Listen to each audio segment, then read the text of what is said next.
SSC ২০২৬ পরীক্ষার্থীরা, তোমাদের পরীক্ষা কেমন হয়েছে? আশা করি সবাই নিজের সেরাটা দেওয়ার চেষ্টা করেছ। শোনো, একটা কথা সবসময় মনে রাখবে, ভালো করে পরীক্ষা দেওয়াটাই সবচেয়ে বড় বিষয়। অনেকেই এখন ভাবছ এমসিকিউ খারাপ হয়েছে, কিছু প্রশ্ন ঠিকমতো পারিনি। কিন্তু এসব নিয়ে একদম চিন্তা করো না, কারণ একটা বা দুইটা খারাপ পরীক্ষা কখনোই তোমার পুরো রেজাল্ট নির্ধারণ করে না। তুমি যতটুকু পেরেছ সেটাই তোমার পরিশ্রম।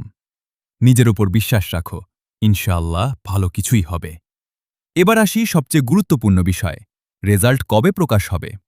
শিক্ষামন্ত্রীর তথ্য অনুযায়ী এসএসসি ২০২৬-এর রেজাল্ট পরীক্ষা শেষ হওয়ার ৬০ দিনের মধ্যেই প্রকাশ করা হবে। তবে এখনও নির্দিষ্ট তারিখ অফিসিয়ালি ঘোষণা করা হয়নি, তাই গুজবে কান না দিয়ে অফিসিয়াল আপডেটের জন্য অপেক্ষা করো। রেজাল্ট যে কোনো সময় চলে আসতে পারে, তাই আগে থেকেই রোল নাম্বার, রেজিস্ট্রেশন নাম্বার প্রস্তুত রাখো।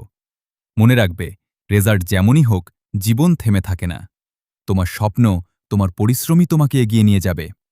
এসএসসি ২০২৬-এর সব আপডেট সবার আগে পেতে আমাদের চ্যানেলটি সাবস্ক্রাইব করে রাখো। সবার জন্য অনেক দোয়া। ইনশাআল্লাহ তোমরা সবাই ভালো রেজাল্ট করবে।